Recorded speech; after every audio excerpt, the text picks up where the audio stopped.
Nous sommes sur la continuité de la Pentecôte, alléluia.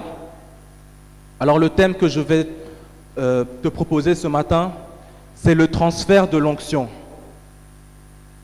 Est-ce que tu peux dire avec moi le transfert de l'onction? Le transfert de l'onction.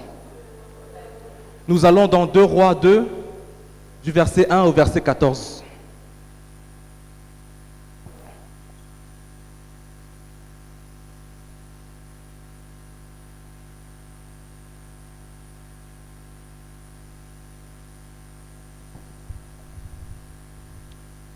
Nous lisons la parole du Seigneur. 2 Rois 2, verset 1. Lorsque l'Éternel fit monter Élie au ciel dans un tourbillon, Élie partait de Gilgal avec Élisée. Élie dit à Élisée, « Reste ici, je te prie, car l'Éternel m'envoie jusqu'à Béthel. » Élisée répondit, « L'Éternel est vivant et ton âme est vivante. Je ne te quitterai point. » Et ils descendirent à Béthel.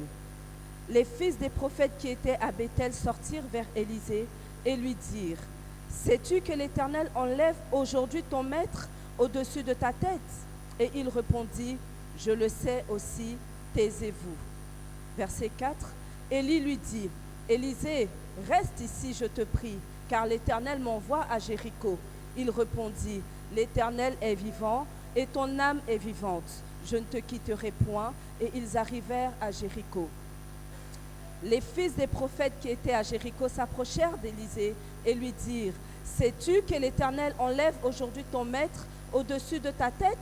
Et il répondit, « Je le sais aussi, taisez-vous. » Élie lui dit, « Reste ici, je te prie, car l'Éternel m'envoie au Jourdain. » Il répondit, « L'Éternel est vivant et ton âme est vivante. Je ne te quitterai point. » Et ils poursuivirent tous deux leur chemin.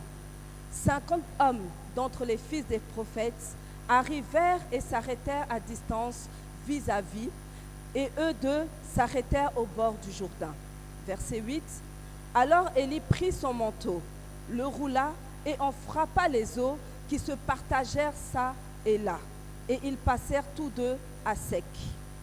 Lorsqu'ils eurent passé, Élie dit à Élisée, « Demande ce que tu veux que je fasse pour toi, avant que je ne sois enlevé d'avec toi. » Élisée répondit, « Qu'il y ait sur moi, je te prie, une double portion de ton esprit. » Élie dit, « Tu demandes une chose difficile, mais si tu me vois pendant que je serai enlevé d'avec toi, cela t'arrivera ainsi, sinon cela ne t'arrivera pas. » Verset 11, comme il continuait à marcher en parlant, voici un char de feu et des chevaux de feu les séparèrent l'un de l'autre.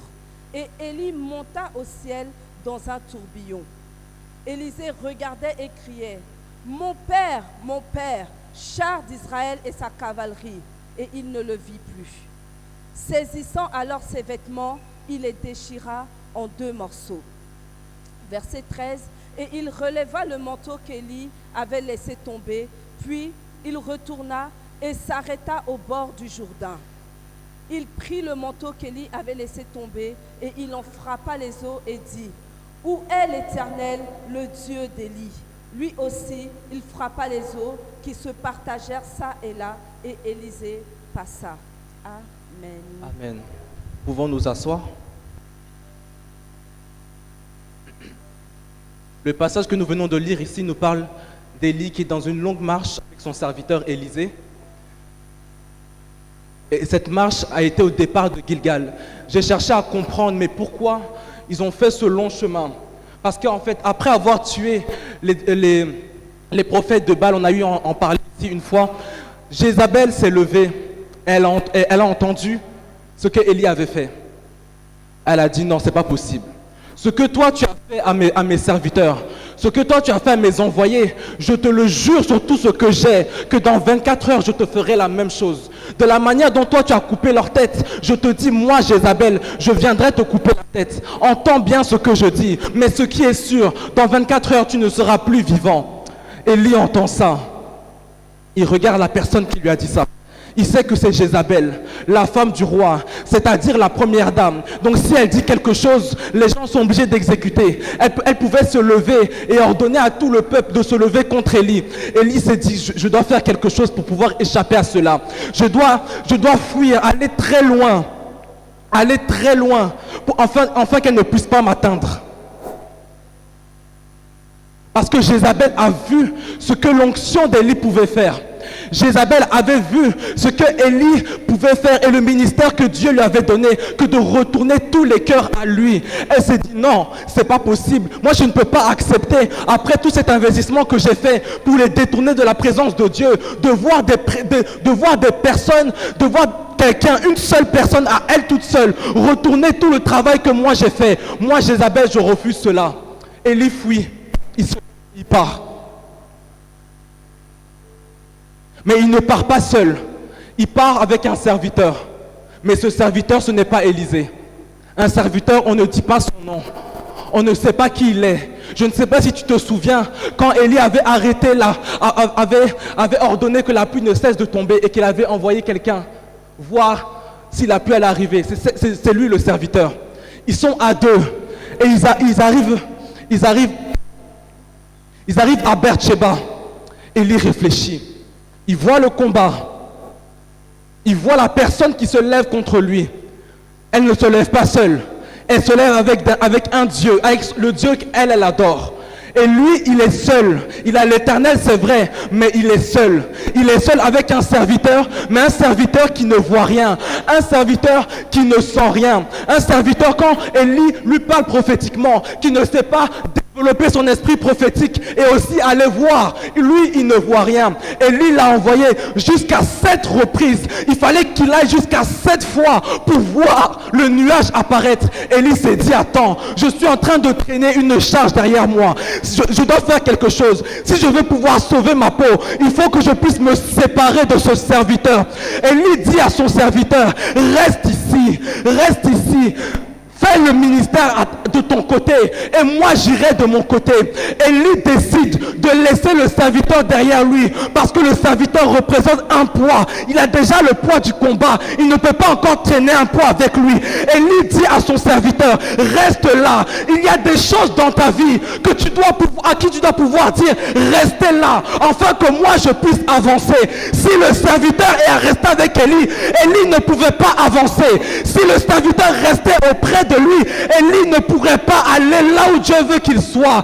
Élie dit, reste là, séparons-nous. Il est temps qu'il y ait une séparation des choses naturelles avec les choses spirituelles, parce que ce serviteur n'allait pas à la dimension où Élie devait l'envoyer.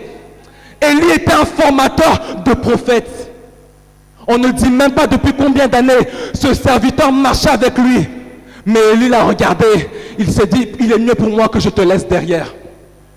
Il y a des choses dans ta vie qui te suivent, à qui aujourd'hui tu dois dire de rester. Des choses qui te maintiennent en arrière, qui t'empêchent de pouvoir manifester le don de Dieu, de manifester le feu que tu as reçu la semaine passée. Il faut pouvoir dire à ce serviteur, reste derrière, afin que je puisse aller dans ma destinée. Reste là et moi je continue. Fais ce que tu veux.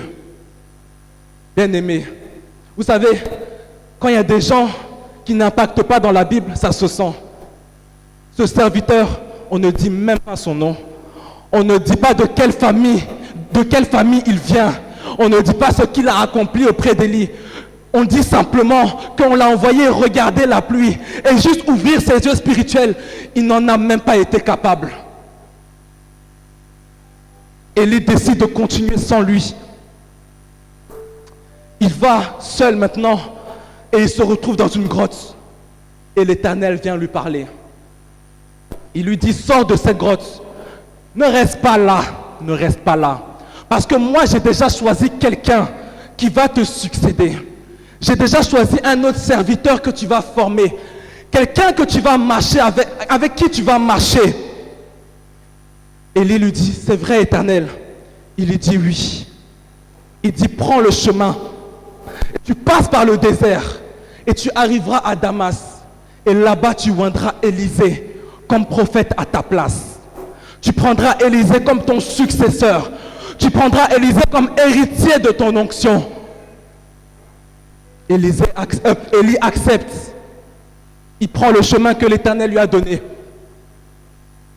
Mais Dieu dit à Élie, va et oins Élisée. Le fait de oindre, directement nous pensons à l'huile qui coule sur la tête. Nous pensons à l'huile qui coule sur le crâne de la personne. L'huile d'onction, la corne et tout ce qui s'ensuit. Mais Élie arrive au devant d'Élisée et il fait une chose étrange. Dis avec moi une chose étrange. Je n'ai rien entendu. Une chose étrange. Élie voit Élisée, comme je vois Tryphène là, et il prend son manteau, il le jette. Pourtant Dieu t'a dit va et oins. Mais Élie vient et il jette le manteau. Il prend l'onction que Dieu a reposée sur le vêtement qu'il portait et il le met sur Élisée. Pourquoi avoir jeté le manteau alors qu'il pouvait simplement verser de l'huile? Parce qu'en fait, le manteau représente le poids de la mission que Dieu dépose sur les épaules de son envoyé. Élie vient en fait imposer l'onction sur la vie d'Élisée. Il ne lui a pas demandé, est-ce que tu veux devenir mon serviteur? Est-ce que tu veux devenir serviteur de Dieu? Il vient et il jette. Il impose la gloire sur sa vie. Il impose l'onction sur sa vie. Il impose le poids de la gloire que Élie avait sur ses épaules, sur les épaules d'Élisée. Le manteau représente le ministère. Il vient mettre Élisée dans le couloir du ministère, lui dire va et emprunte cette voie par ce manteau que je pose sur toi. Prends cette voie qui te conduira dans le ministère.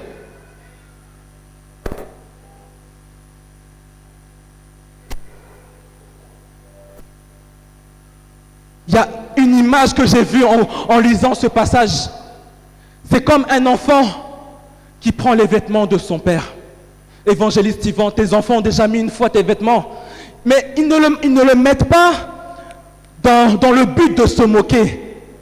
Ils le mettent dans le but de s'assimiler à l'identité de papa. Même si l'enfant a 1 an, mais il met la chaussure de papa, dans sa tête il est déjà papa.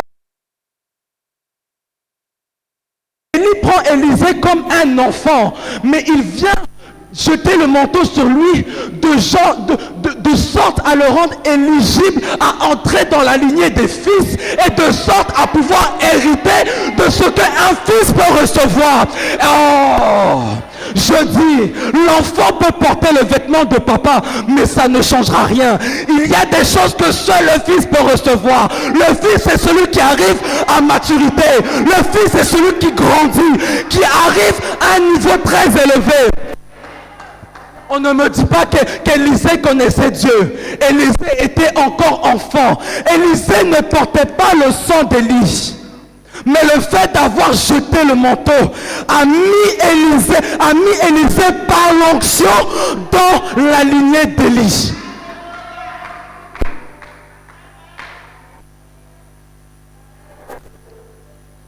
Il vient en fait, même pas pousser, mais il vient projeter Élisée dans le processus du transfert de l'onction. Élisée, je vous dis, Élisée ne servait pas Dieu, il ne connaissait pas l'Éternel. Mais par cet acte, Élisée a été éligible à pouvoir recevoir ce que l'autre serviteur n'a pas eu. Celui qui a marché depuis des années. Élie n'a jamais eu l'idée, il n'a jamais été conduit par l'esprit de lui jeter le manteau. Mais parce que Élisée devait changer de dimension, changer de position, de passer de l'immaturité à la maturité spirituelle. Il fallait qu'il rentre dans le processus du transfert, de sorte à passer de l'enfant au fils.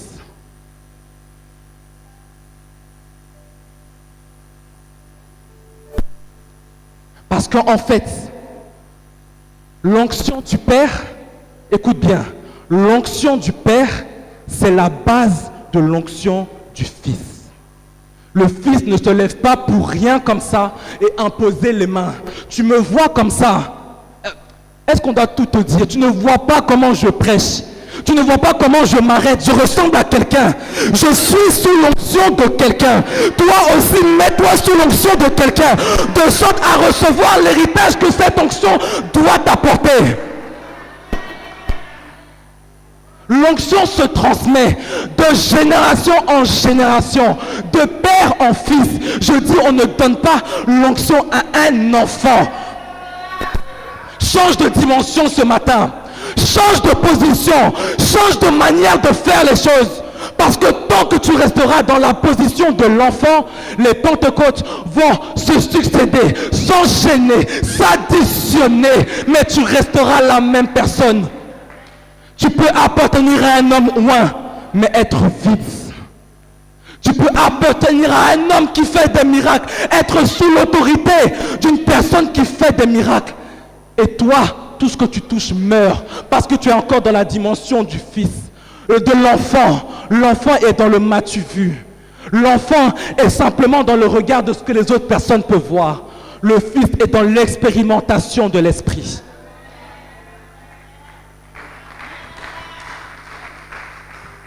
Et c'est maintenant que nous entrons dans notre message. Depuis là, nous étions uniquement dans 1 Roi 19. Maintenant, nous entrons dans 2 Rois 2.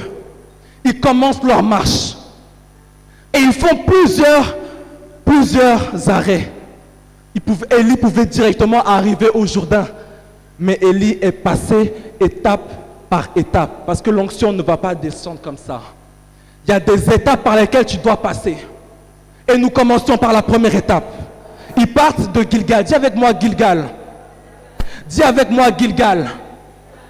Gilgal, c'est le lieu du cercle de pierre que je traduis par le lieu de l'intimité et de la consécration.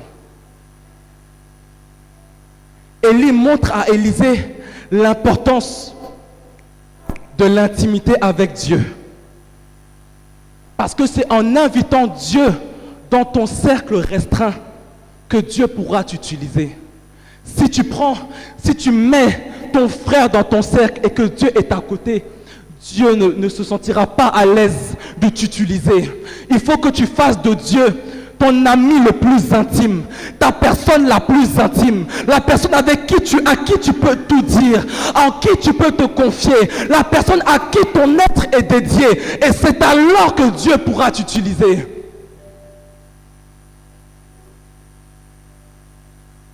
Gilgal, c'est le lieu où toi tu entres dans le cercle et tu laisses la tristesse derrière. C'est le lieu où tu rentres, c'est le cercle dans lequel tu rentres et que tu laisses la colère derrière. C'est le cercle, le petit cercle dans lequel tu rentres et tu n'invites personne d'autre à part Dieu. Ton mari reste en dehors du cercle, ta femme reste en dehors du cercle, tes enfants restent en dehors du cercle, ton argent reste en dehors du cercle. Toi, tu rentres dans un petit cercle et tu invites Dieu à entrer. Par la consécration. Une vie de consécration, par le jeûne, par la prière, c'est alors que Dieu se sentira invité. Dans cette étape, tu te décharges. Tu te décharges du poids que tu traînais depuis des années pour demander à ce que le poids de Dieu puisse tomber sur toi. J'ai écrit quelque chose ici. J'ai écrit attention. Dans une course, par exemple de 100 mètres, c'est l'arrivée qui compte. Mais un faux départ peut te disqualifier de la compétition. Gilgal, c'est la base de toute chose. Si tu rates ton étape de Gilgal, ton ministère va rater. Tu n'iras même pas derrière la porte. Si tu ne comprends pas que la consécration et l'intimité avec Dieu sont la base de toute chose, tu n'iras pas loin. Parce que c'est ce que en fait l'enfant ne comprend pas. L'enfant pense simplement à prophétiser. L'enfant pense simplement à ressusciter. Mais le Fils comprend que si Dieu et moi nous ne formons pas un, il n'y a rien.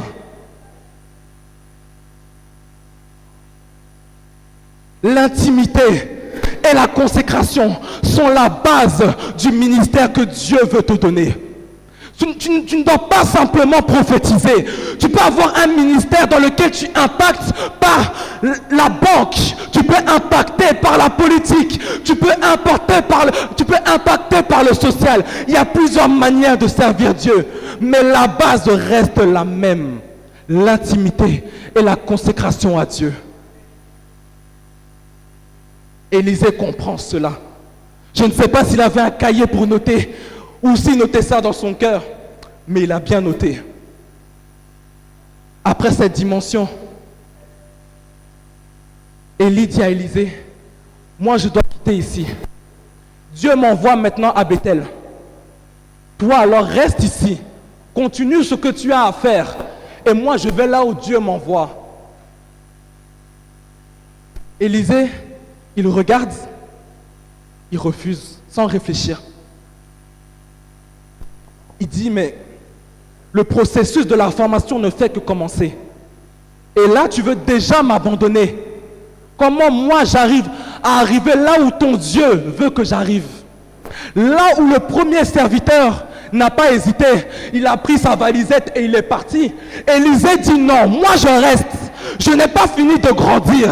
Je n'ai pas fini d'arriver là où ton Dieu veut que j'arrive. Parce que là où je te vois et là où je me vois, je ne suis pas encore arrivé à ta hauteur. Je ne peux pas partir.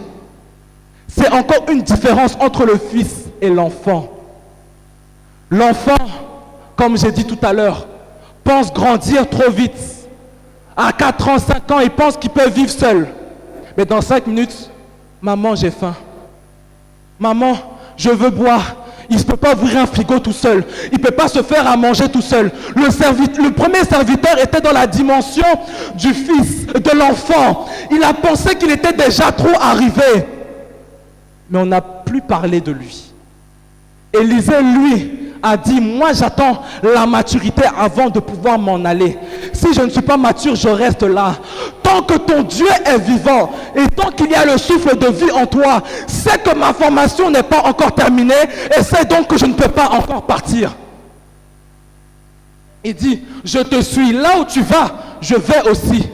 Tant que tu n'as pas fait déborder ma coupe, je ne partirai pas. L'enfant, le premier serviteur s'est senti chargé d'indépendance et il a pris la fuite et il est parti. Et son ministère n'a même pas eu le temps de commencer. Élisée, lui, a eu la patience et la persévérance pour arriver là où Dieu veut qu'il soit. Est-ce que tu es toujours là ce matin? Et maintenant, il quitte Gilgal pour arriver à Bethel. Dis avec moi Bethel. Bethel, c'est la maison de Dieu. Après avoir fait entrer Dieu dans ton cercle, que Dieu se sent à l'aise dans ton cercle, il t'invite à entrer dans sa maison. À son tour, il t'invitera dans sa maison. Est-ce que tu vois même là la comparaison entre un cercle et la maison de Dieu? La maison de Dieu, l'invitation de Dieu est hautement supérieure à la petite invitation que nous avons. Mais c'est tout ce que nous avons. Le petit cercle. Nous n'avons rien de plus. Dieu nous invite dans sa maison. Et dans sa maison, je ne sais pas si tu te souviens, Bethel, c'est le lieu que Jacob a dédié à l'Éternel. Bethel, c'est le lieu du mouvement angélique. Bethel, c'est le lieu où les anges montent et ils descendent. Ils montent et ils descendent. Ils descendent avec des grâces, ils descendent avec des armes qui vont te donner d'arriver à la prochaine étape. Jacob a vu les anges monter et descendre. Ces anges n'étaient pas les mains vides. Quand tu arrives à Bethel, Dieu commence déjà à te donner des choses. Dieu commence déjà à te donner certaines puissances. À toi de les recevoir. À toi de les serrer dans ta vie. Élisée arrive maintenant à Bethel, le lieu du mouvement angélique. Et là-bas, une œuvre s'accomplit dans sa vie. L'Éternel commence à l'équiper. Le Dieu d'Élie commence à l'équiper. Bethel, c'est le lieu aussi de la transformation radicale. c'est là aussi que Jacob a été transformé en Israël. C'est là où ce qu'il y avait en Élisée, qui pouvait venir en contradiction avec ce que Dieu voulait, est tombé. Quand les anges lui apportent ce que Dieu veut, ils reprennent sa faiblesse. Ils reprennent tout ce qu'il y a en lui qui peuvent l'empêcher d'aller là où Dieu veut qu'il soit.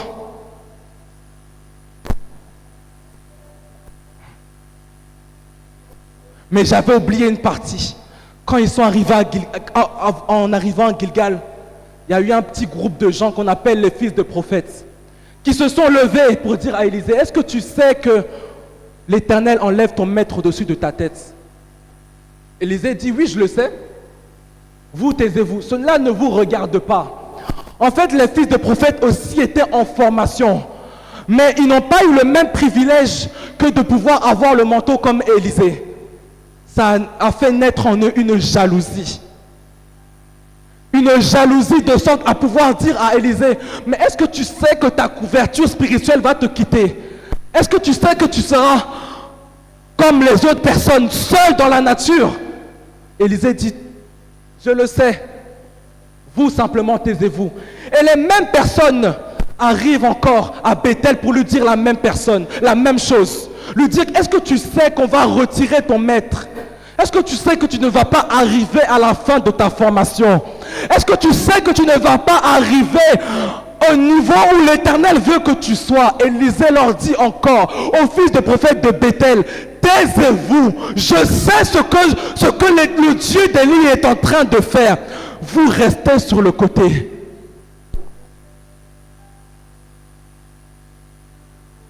Je prie que ce matin, tu puisses aussi faire taire les fils de prophètes dans ta vie, qui se lèvent pour te décourager, qui viennent te mettre en dehors du chemin, parce que tu es dans le chemin. Ils voient que tu es dans le chemin, et que si tu arrives au bout du chemin, tu feras de grandes choses. Ils refusent cela. Ils viennent apporter de la lourdeur, apporter du trouble dans ta vie. Il faut pouvoir leur dire, taisez-vous, taisez-vous. Moi, je sais où je vais. Je sais avec qui je vais. Ce que vous dites ne me touche en rien. Dis à ce matin, à tous les fils de prophètes de ta vie, taisez-vous. Depuis des années, ces fils de prophètes parlent sur ta vie, parlent contre ta vie, parlent contre notre vie, et nous acceptons cela. C'est pour cela que nous sommes encore assis là, sur des chaises sales rouges. Je ne suis pas en train de m'amuser, hein.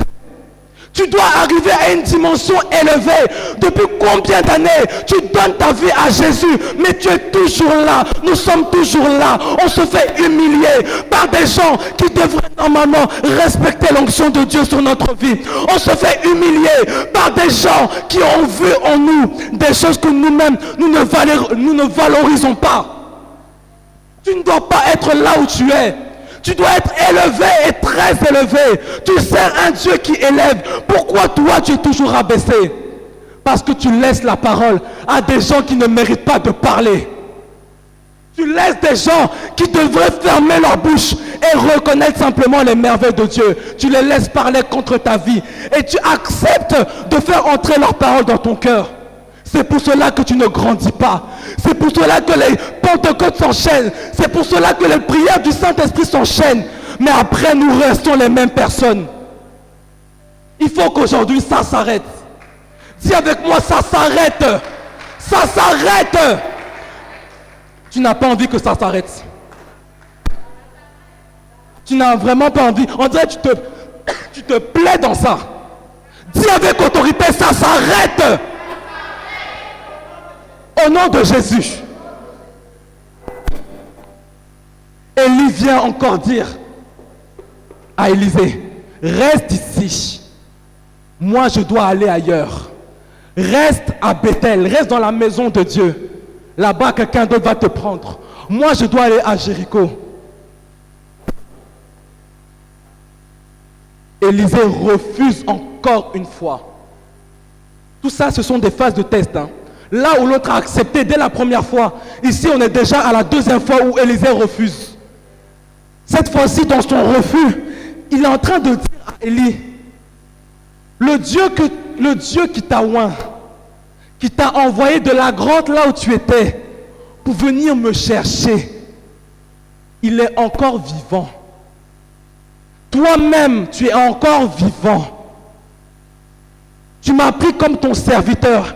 Tu dis que je vais te succéder dans le ministère. Tu n'es pas encore mort. Donc je ne peux pas partir. Si tu as encore la vie en toi, si ton âme répond encore, c'est que je serai toujours là. En fait, là, à la deuxième fois, la première fois, on pouvait dire qu'il a dit ça pour se donner un petit genre, pour dire que non, moi je vais rester. Mais à la deuxième fois, on voit que ça devient sérieux. Élisée est en train de développer quelque chose de très, très spirituel, que nous appelons l'onction par la proximité. En fait, le fait de me mettre à côté de la servante de Dieu, chaque jour, de vivre avec elle, de manger ce qu'elle mange, de boire ce qu'elle boit, de vivre avec le Dieu avec qui elle vit, forcément, un jour, son Dieu va me toucher. Son Dieu va entrer en moi, son Dieu va m'impacter. L'onction va descendre sur ma vie parce que je fais de ces habitudes mes habitudes. Je vais commencer à adapter un nouveau mode de vie, de sorte à ce que la consécration qu'elle a eue à Gilgal, je l'ai aussi, de sorte que l'intimité, la transformation qu'elle a eue à Bethel, je l'ai aussi. Élisée entre dans l'onction par la proximité. Toute onction ne rime pas avec l'huile.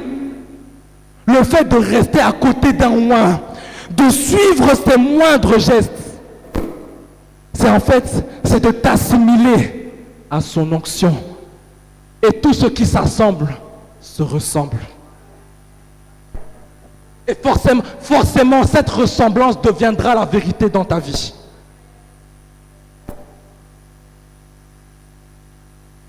Et dans cette proximité, Élisée avait les bonnes questions.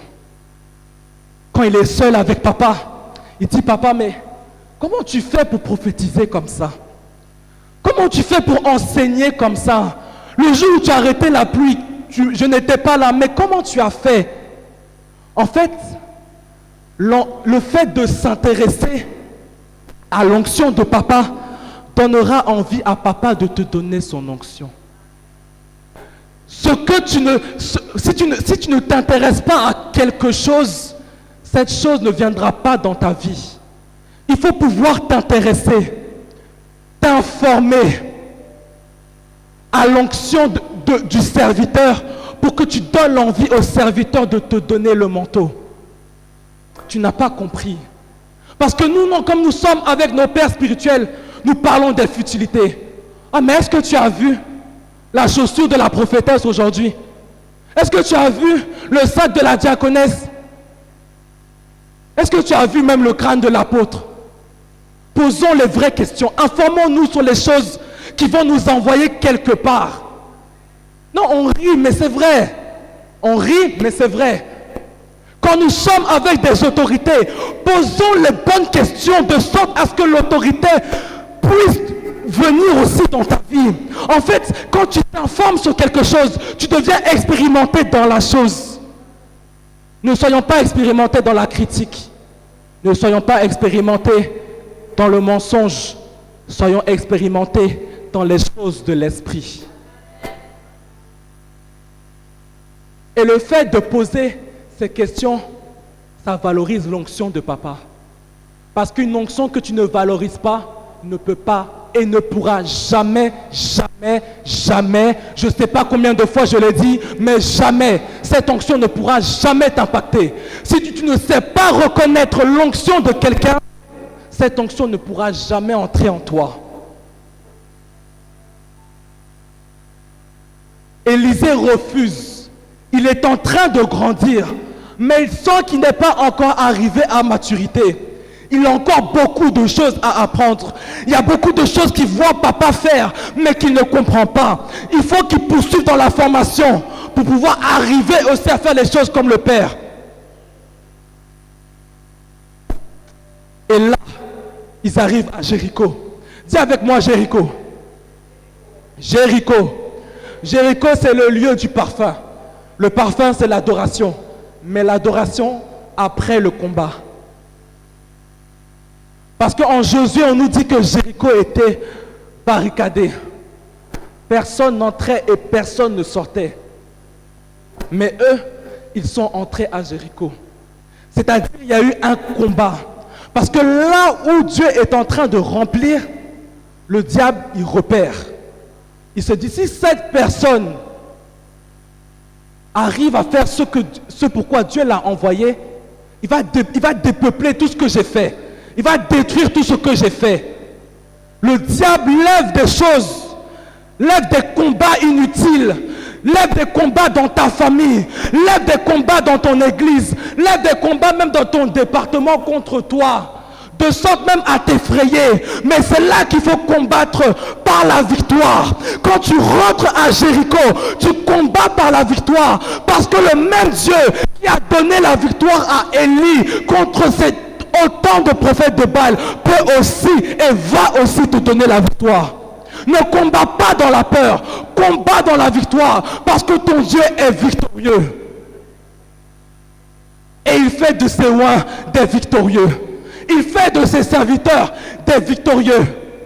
Et cette victoire deviendra un sujet d'adoration. Tu pourras dire à Dieu, j'ai vu ce que ton pouvoir a fait. J'ai vu ce que ta main a fait. J'ai pu entrer à Jéricho.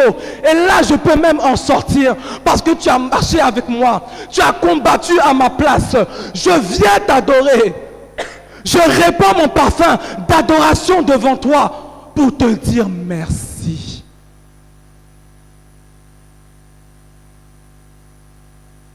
Et cette adoration, c'est une expérience que tu as avec Dieu.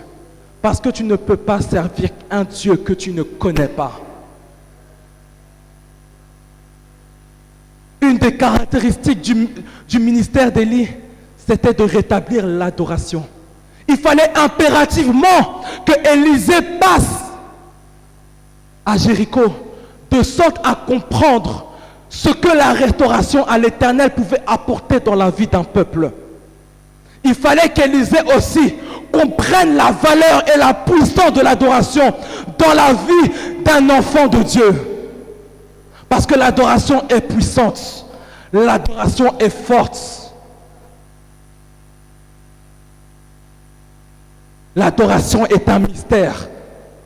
Comment des mots peuvent devenir un parfum? Parce que les mots ne représentent rien devant Dieu. C'est le parfum avec sa bonne odeur qui monte jusqu'à son nez et qui réjouit le cœur de l'Éternel.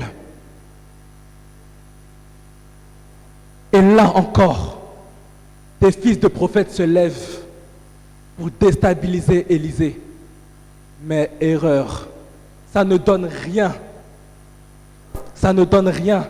Élisée comprend maintenant que dans tout ministère, tout grand ministère appelle un grand combat. À chaque étape, il fallait un combat, de sorte à ce que Élisée comprenne que le ministère qu'il allait recevoir, ce n'est pas de la blague. Il fallait qu'Élisée réalise par les combats, parce que les gens n'étaient pas là pour Élisée, hein. Ils étaient là simplement pour arracher l'onction sur sa vie. Élisée les fait taire une fois de plus. Après les avoir fait taire, Élie revient et il dit, je te prie une fois de plus. Cette fois-ci, je t'en supplie, reste ici. Parce que moi, l'Éternel m'envoie au Jourdain. Il faut qu'on se sépare une fois de plus. Et Élisée refuse encore. Il voit que les combats augmentent. Il voit aussi qu'un dépôt est en train d'être fait dans sa vie. Il se dit, là, on est en train de s'approcher de quelque part. Ce n'est pas le moment de s'arrêter. Peut-être, dans ton expérience avec le Saint-Esprit, tu es arrivé peut-être quelque part où il veut te remettre quelque chose. Ne laisse pas le découragement triompher. Parce que tu es sur le point de recevoir ton onction. Tu es sur le point de recevoir quelque chose, ce n'est pas le moment de t'arrêter. Si tu es découragé ce matin, je viens te dire, prends courage, parce que tu n'es pas loin d'être revêtu de l'onction. Tu n'es pas loin de recevoir ta part de l'onction. Ne t'arrête pas là. Persévère, parce que c'est la manière dont tu vas persévérer qui va déterminer la grandeur de ton onction. Persévère. Et ils arrivent maintenant au Jourdain, le lieu de l'arrosage. C'est la dernière étape de la formation. Sa coupe qui était vide à Gilgal est maintenant remplie et sur le point de déborder. C'est le lieu où s'opère maintenant le transfert de l'onction. C'est le lieu maintenant où papa peut donner le manteau à son fils. Ils continuent leur chemin. Et là maintenant, 50 hommes des fils de prophètes s'approchent. On leur a déjà fait passer le message, leur disant que quand vous parlez pour le déstabiliser, ça ne lui dit rien.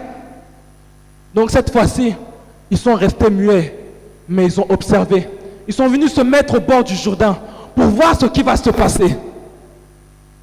Et là maintenant, le prophète Élie prend son manteau, il le roule et il frappe les eaux. Et là, le Jourdain se sépare en deux. Élisée voit là le premier miracle. Parce que depuis, Élie avait fait 6 autres miracles, mais Élisée n'était pas là. C'était le seul et unique miracle qu'Élisée avait vu. Qu'il voit de ses yeux. Et il voit maintenant une capacité que papa n'avait jamais expliquée avant. Le manteau a une capacité de diviser tout ce qui vient en obstacle à ta marche. Là où Dieu t'envoie et que tu arrives devant un obstacle, tu as aussi le pouvoir de prendre le manteau et de frapper les eaux de sorte à ce que tu puisses passer. Parce que les eaux ne peuvent pas être un obstacle. Notre Dieu est le Dieu de la source intarissable. Il est le maître des eaux. Il est le maître du ciel et de la terre. Si tu parles sur les eaux, le Dieu des eaux ordonnera aux eaux de se diviser de sorte à ce que toi et ton serviteur puissiez passer. Tu ne comprends pas.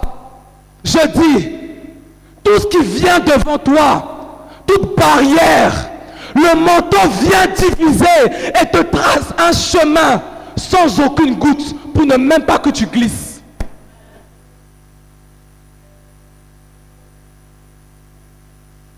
Waouh!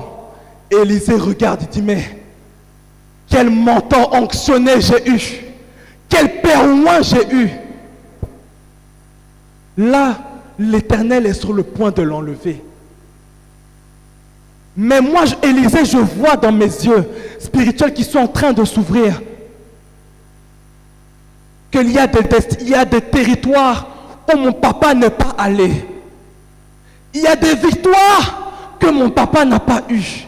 Parce que l'Éternel est sur le point de l'enlever. Il y a des miracles que papa n'a pas fait. Comment une si grande onction, l'Éternel peut venir la retirer d'au-dessus de nous? Élisée regarde son père. Il se dit non. Il y a quelque chose. Parce que là où d'autres ont été bénis par le ministère, il y a d'autres territoires qui l'attendent et qui ne savent pas qu'il va être retiré. Mais il faut que moi, le fils, je puisse y aller. Élie regarde Élisée et il lui dit, mon fils, je sens en moi que c'est la fin. L'Éternel est sur le point de me retirer. Demande-moi tout ce que tu veux, tout ce que je peux, tout conseil, toute bénédiction que je peux encore te donner. Demande-moi, je vais te la donner avant que je puisse m'en aller. Élisée regarde son père. Et il dit, je veux avoir la double portion de ton esprit. Est-ce que tu peux dire avec moi la double portion de ton esprit? Mais pourquoi double portion? Parce que comme j'ai dit, il y a des combats que le Père n'a pas remportés. Il y a des miracles que le Père n'a pas fait. Mais il y a encore un processus dans l'héritage du Père que le Père donne à son Fils. Un papa ne voudra jamais que son fils reste en bas de lui. Un papa ne voudra jamais qu'un fils reste à la même dimension. Le fils doit aller plus haut. Le fils doit faire bien plus. Le fils doit expérimenter bien plus que le père. Élisée a compris qu'il était entré dans la dimension du fils. Et de cette sorte, il dit à papa, moi je veux avoir la double portion de ton esprit, de sorte à remporter les victoires que toi tu n'as pas eues, de sorte à manifester ce que toi tu n'as pas manifesté, de sorte à parler du Dieu que tu adores, comme toi tu ne l'as pas fait, de sorte à ce que malgré que tu sois retiré, on parle encore de toi, on parle encore de ton onction. Moi Élisée, je ne viens pas créer un autre ministère, je ne viens pas créer une autre église, je ne viens pas créer une autre branche, je viens continuer ce que toi tu as fait. Je ne peux pas m'arrêter à ta limite, je dois aller plus haut, je dois aller plus loin, parce que le Fils doit aller plus loin que le Père. Le Fils ne va pas plus bas que le Père, le Fils doit toujours aller plus haut.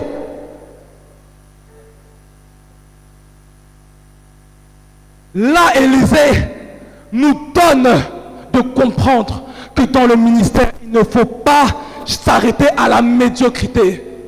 Toujours voir grand. Parce que ce qu'Élie a fait, qu'est-ce que tu peux encore demander de plus que ça? Tout ce que Élie a fait à lui tout seul, il a remis l'Éternel à sa place. À lui, il a arrêté la pluie. Et quand il a décidé, il a remis la pluie à sa place aussi. Qu'est-ce que toi, Élisée, tu peux faire? Mais par l'esprit prophétique qui lui a été transmis par son père, il allait dans une dimension tellement élevée que même le père l'a regardé. Il dit, ouais, ce que l'autre n'avait pas compris, ce que l'autre n'avait pas saisi, celui-là l'a compris. C'est qu'avec le Dieu que moi, Élie, je sers, on ne fait que des exploits. On ne fait que de marcher de grâce sur grâce, miracle sur miracle, puissance sur puissance. Mon fils est en train de valoriser mon onction. Il voit que Dieu est en train de me retirer, mais il voit que mon ministère ne doit pas s'arrêter là. Élisée comprend qu'il est le légitime successeur à l'onction de son papa.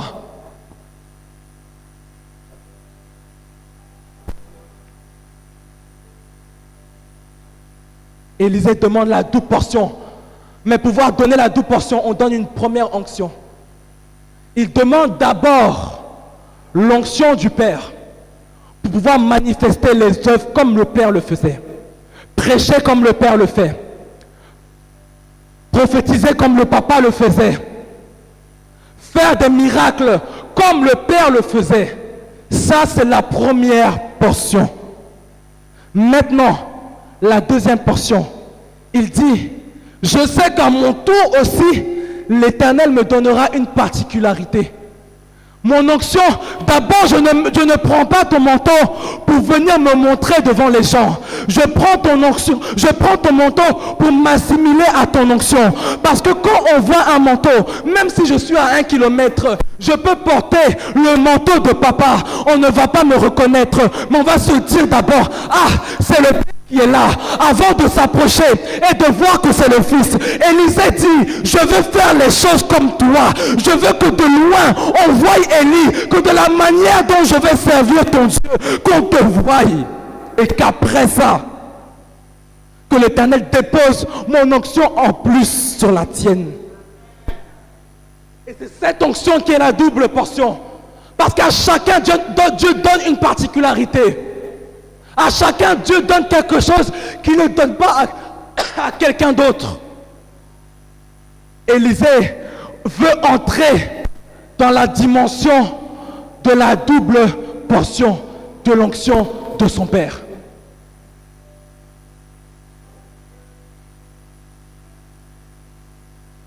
Élisée avait compris qu'un vrai ministère ne meurt jamais et qu'il fallait quelqu'un pour terminer, non, même pas terminer, continuer ce que Élie avait commencé. Élie lui dit, fils, tu me demandes une chose très difficile. Parce que moi-même, je ne pensais pas pouvoir faire tout ce que j'ai fait au nom de l'Éternel. Alors, de mes pensées, je n'arrive pas à imaginer comment tu pourras faire le double. Mais je vais te dire une chose. Reste là et observe-moi. Élie qui disait depuis à Élisée, reste là et moi je continue. Cette fois-ci, la manière de parler a changé. Élie dit maintenant à Élisée, reste là et regarde. Si tu me vois, quand je serai enlevé, cette onction te sera donnée. Mais si tu n'arrives pas à le voir, tu passeras à côté. Élie est en train de dire ici, j'ai vu ta soif. Parce que depuis Gilgal, je te dis de rester là-bas, mais tu refuses. Parce que tu as une soif de grandir. Tu as une soif de connaître mon Dieu et de vivre avec mon Dieu. Je vais te dire une chose. Là, nous arrivons à la fin. Reste simplement focalisé. Depuis le début, tu as su dire non aux fils des prophètes. Tu as su tuer tous les géants qui se levaient contre toi. Là, tu es tout près de la victoire. Reste focalisé. Et c'est alors que tu recevras. Lorsque tu pries et que tu élèves ta voix pour demander une onction à Dieu, quand tu dis Amen, reste toujours dans cette dimension-là. Quand tu te lèves, quand tu as fléchi tes genoux, tu finis de prier, que tu te relèves, ne va pas faire des choses contraires. Ne va pas faire des choses mondaines, si je peux le dire. Parce qu'on a vu ensemble avec la jeunesse cette semaine que les désirs de la chair ne marchent pas avec les désirs de l'esprit. Si tu veux pouvoir recevoir la double portion, si tu veux pouvoir aller là où Dieu veut que tu sois, il faut que la chair se taise, il faut qu'elle meure.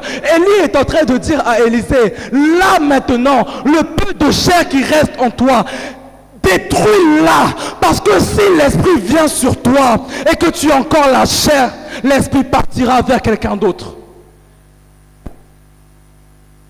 Reste concentré, reste focalisé, parce que tu es sur le point d'obtenir ce que ton cœur désire. Et continue à marcher, tout en posant des questions à son père. Et voilà qu'un char de feu et des chevaux viennent les séparer. Ils prennent Élie et ils le font monter dans un tourbillon. Pendant tout ce temps, Élisée reste focalisé. Il ne se laisse pas distraire. Et quand il voit ça, il pousse un cri. Il dit, mon père, depuis que nous avons commencé, je n'ai jamais vu dans la Bible que Élisée a appelé Élie son père. Mais là, il l'appelle pas une fois, mais 2 fois. Mon père, pour la première fois où le manteau lui a été jeté, il appelle Élie son père. Il reconnaît l'autorité spirituelle sur sa vie. Il reconnaît ce que Élie a apporté. Parce qu'on n'appelle pas tout le monde papa. On appelle papa une personne qui peut t'éduquer. une personne qui peut te conduire, une personne qui peut faire développer en toi des choses que tu as mais que tu n'arrives pas à faire sortir. Comme un bébé, il est là, en lui il a le pouvoir de parler, il a le pouvoir de marcher, mais ses parents doivent l'aider à lui montrer comment on met un pied devant l'autre. Bien-aimé, n'appelle pas tout le monde papa, appelle simplement la personne que Dieu a mis auprès de toi pour te faire grandir et te faire marcher, te faire expérimenter la gloire de Dieu. Parce que là maintenant, où nous sommes sur les réseaux sociaux, il y a trop de gens, on écoute trop de gens, on écoute ici, on écoute là-bas, on écoute une oreille ici. Et on fait entrer plein d'enseignements en nous. Et d'autres même se trompent pour appeler toutes ces personnes papa. Est-ce que tu sais d'où Dieu a pris cette personne? Est-ce que tu sais comment Dieu utilise cette personne? Parce que l'être humain a un problème. Nous n'arrivons pas à valoriser ce qui est devant nous. Nous préférons valoriser ce qui est au dehors. Alors que l'onction des autres ne viendra pas sur toi. C'est l'onction de ton Père qui viendra sur toi.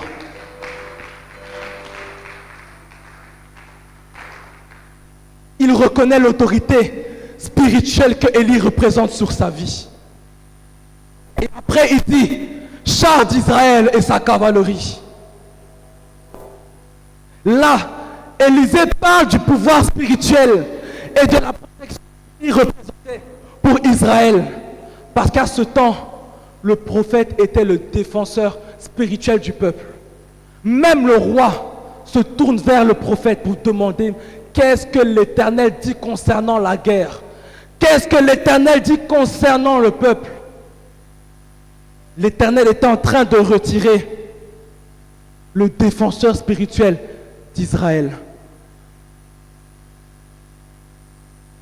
Sans savoir que c'est à lui que maintenant allait revenir ce pouvoir. Et à ce moment-là, Élie disparaît. Le fait qu'Élie disparaisse, ça montre la maturité d'Élisée. Parce que un parent ne peut pas abandonner son enfant que s'il a confiance en lui. Si Élie est parti, c'est parce que Élisée maintenant était arrivé à une maturité spirituelle qui pouvait lui donner de commencer maintenant le ministère.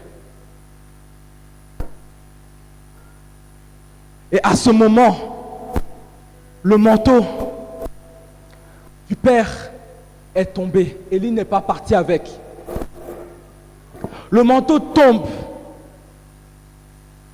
Élisée le soulève, mais il ne le porte pas. Parce que moi, je sais que si j'étais à sa place, j'allais le mettre. S'il y avait même une ceinture dessus, j'allais la serrer à mes reins pour dire que j'ai le manteau du Père. Mais il faut pouvoir marcher par révélation. Élisée fait quelque chose de très fort. Il avait sur lui d'abord un vêtement. Il a pris son vêtement. Je ne sais pas avec quelle force il a fait, mais il a déchiré son vêtement en deux. En fait, par là, Élisée détruisait la chair en lui. Parce que là où tu appelles l'esprit dans ton corps, peut-être qu'il y avait encore la chair. Élisée venait à déchirer ses vêtements pour s'assurer que la chair disparaisse complètement, de sorte à ce que maintenant le pouvoir du manteau puisse reposer sur ses épaules et agir dans toute sa puissance. Si tu es déjà habillé et que tu mets un autre habit sur toi, tu vas transpirer comme je transpire. Et cette transpiration est une transpiration qui va gaspiller ton onction. Ce n'est pas le but. Tu ne peux pas recevoir le manteau d'Élie et pouvoir transpirer de sorte à ce que ton onction reste à terre. Il faut que tu te dépouilles complètement de sorte à ce que avec le manteau, tu n'es ni chaud ni froid. Ne portons pas trop d'habits, ne portons pas trop de manteaux spirituels pour pouvoir dire que nous avons de l'onction. Parce qu'à ce moment-là, ça devient du gaspillage. Élisée a aussi enlevé son manteau d'élève, son manteau d'enfant, parce que maintenant, il devient un prophète. Il fallait pouvoir retirer tout ADN naturel, toute source naturelle en lui, tout désir charnel, de sorte à ce que le manteau puisse tomber parfaitement sur ses épaules. Si Élisée était encore un enfant, le manteau allait flotter, ça allait être trop grand. Voilà pourquoi Élie n'a pas donné le manteau au premier serviteur. Parce que quand un enfant porte les vêtements de son père, on sent que ce n'est pas à lui. Mais quand le fils grandit et arrive à maturité, les épaules tombent parfaitement sur les épaules. Et les bras tombent parfaitement sur les bras. De sorte à ce que l'onction qu'il y a sur le manteau et la personne qui porte son manteau ne fasse plus qu'un.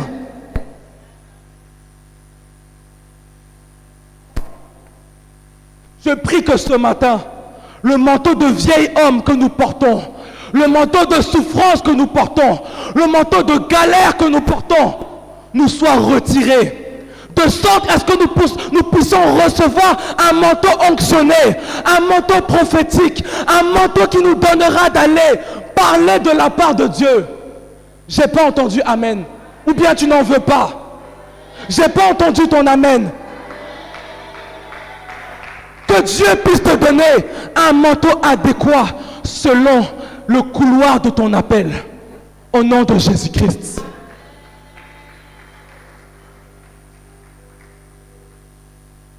Élisée revient maintenant au bord du Jourdain.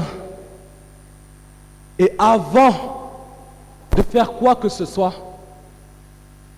il invoque l'Éternel, le Dieu d'Élie. Parce que quand Élie est venu chercher Élisée, l'Éternel n'était pas le Dieu d'Élisée. Pendant tout le temps de la formation, Élisée ne connaît pas l'Éternel, mais il connaît le Dieu d'Élie. Et c'est le Dieu d'Élie qui a impacté la vie d'Élisée. Pour pouvoir commencer son ministère, il fallait invoquer une nouvelle fois le Dieu du commencement qui est allé chercher Élie dans la grotte et l'envoyer vers Élisée. Il fallait que Élisée à son tour appelle l'Éternel, le Dieu d'Élie, dans sa vie, à prendre possession de sa vie avant de commencer son ministère. Parce qu'il faut savoir d'où tu viens. Élisée ne s'est pas mis devant le Jourdain en son nom. Il s'est mis au nom du Dieu d'Élie. Il dit, où est l'Éternel, le Dieu d'Élie? Celui qui m'a été présenté, le seul Dieu que je connais. J'ai besoin de lui. Parce que là maintenant, mon père n'est plus là. Il faut que le Dieu de mon père marche avec moi et qu'à mon tour, ce Dieu devienne mon Dieu pour que je fasse des exploits. Selon la continuité du ministère de mon père.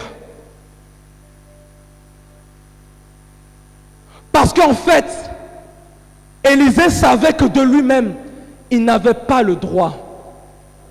Mais je veux te dire ce matin que l'onction est le droit d'entrée d'un oint.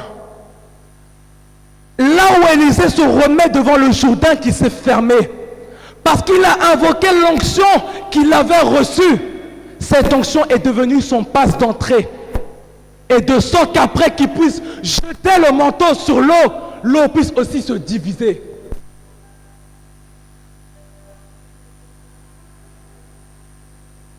Parce que là où Élisée n'avait pas de qualification, le Dieu qui lui a été transmis par héritage devait venir prendre la possession de son ministère. Il devait confier son ministère à ce Dieu-là, pas à un autre Dieu, le Dieu qu'il connaît avant de commencer. Et je prie que ce matin, l'onction nous donne de pouvoir entrer dans des endroits où nous n'étions pas conviés. Que l'onction nous donne ce matin d'entrer dans des endroits qui nous sont interdits. Au nom de Jésus. Et c'est à partir de là où Élisée a invoqué le Dieu de son père, qui est devenu à cet instant son Dieu, qui l'a invité à marcher avec lui, que son ministère a commencé.